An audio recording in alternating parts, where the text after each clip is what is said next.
Hello everyone, praise be to God. Welcome to Speak Lord. Praise the Lord. இன்னைக்கு நம்ம ஆதாம் ஏவாளை பற்றி பார்க்க போகிறோம். ஆதாம் ஏவாள் ஏதேன் தோட்டத்தில் சகலவித மிருகங்களோடும் சகலவித பறவைகளோடும் அவங்க சந்தோஷமாக வாழ்ந்து வந்தாங்க. சர்ப்பமானது சகல காட்டு ஜீவங்களை பார்க்கலும் ரொம்ப தந்திரமுள்ளதாய் காணப்பட்டது. அந்த சர்ப்பம் ஒரு நாள் ஏவாள் கிட்ட வந்து, நீங்கள் தோட்டத்தில் இருக்க சகல விருட்சத்தின் கனியும் புசிக்க வேண்டாம் என்று தேவன் சொன்னது உண்டோ அப்படின்னு ஏவாளை பார்த்து கேள்வி கேட்குது. அப்போது அந்த ஸ்திரீ சர்ப்பத்தை பார்த்து, நாங்கள் தோட்டத்தில் உள்ள விருட்சத்தின் கனியெல்லாம் புசிக்கலாம், ஆனால் தோட்டத்தின் நடுவில் இருக்கிற ஒரு விருட்சத்தின் கனியை மட்டும் நாங்கள் சாப்பிடக்கூடாது. அப்படி சாப்பிட்டா நாங்கள் செத்து போயிடுவோம் அப்படின்னு சொல்லிட்டு கர்த்தர் எங்ககிட்ட சொன்னார். ஆனால் அந்த சர்ப்பம் சொல்லிச்சு, இல்லை நீங்கள் சாகவே மாட்டீங்க, ஆனால் உங்களுடைய கண்கள் திறக்கப்பட்டு நீங்கள் தேவர்களைப் போல மாறிடுவீங்க அப்படின்னு சர்ப்பம் ஏவாள் கிட்ட பேசிச்சு. சொன்ன உடனே இந்த ஏவாள் என்ன பண்ணாங்க, அந்த பழம் புசிப்புக்கு நல்லதும் பார்வைக்கு இன்பமும் புத்தியை தெளிக்கிறதும் ஆசைப்படுறதுக்கு இருக்கிற விருட்சமாக இருக்கிறதுனால அதை பார்த்துட்டு ஆசைப்பட்டு அதை பறித்து அவங்க அதை சாப்பிட்டுட்டாங்க. அவங்க சாப்பிட்டது மட்டும் இல்லாமல் அவர்களுடைய கணவனுக்கும் கொண்டு வந்து கொடுத்துட்டாங்க. அப்போ அவரோட கணவர் ஆதாம் எந்த கேள்வியுமே கேட்கல.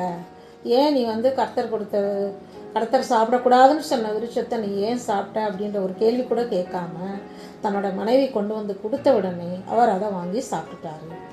சாப்பிட்ட உடனே அவங்க 2 பேரும் அவங்க நிர்வாணிகள் என்பதை உடனே உணர்ந்து அத்தி இலைகளை எடுத்து தச்சு அதை உடையா அவங்க உடுத்திக்கிட்டாங்க.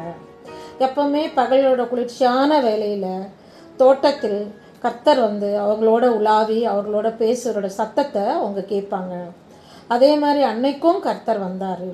அப்போது இவங்க ஏசப்பாவை பார்த்து நிர்வாணியாக இருக்கிறனால பயந்து இவங்க போய் ஒரு இடத்துல ஒளிஞ்சிக்கிட்டாங்க. அப்போ கர்த்தர் கேட்குறாரு, ஆதாமே நீ எங்கே இருக்கிறாய்? இதுதான் வேதத்தில் கேட்கப்பட்ட முதல் கேள்வி.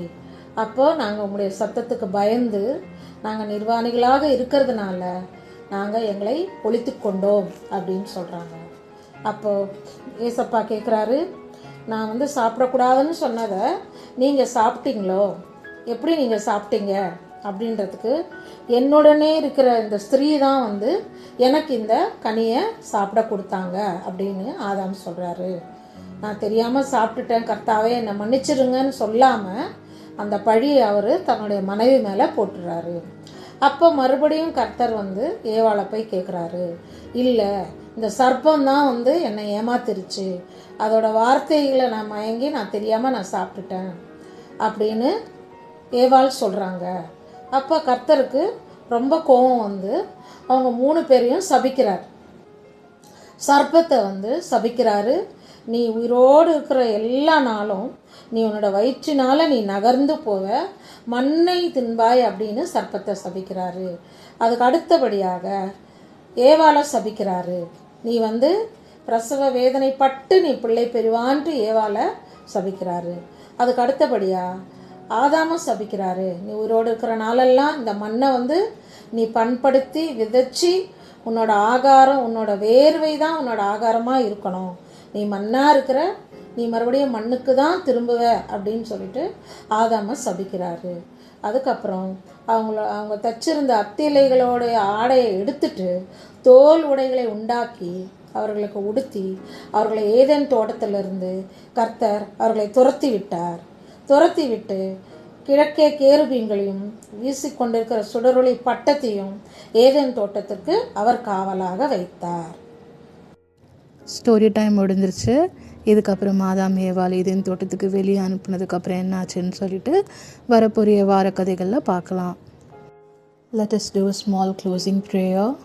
Dear Lord, help us to trust and obey you. Let us not lean into our own understanding, but let us walk in the way that you want us to walk. Please be with us, guard us and guide us. In Jesus' name we pray. Amen. Meet you next week. Bye everyone.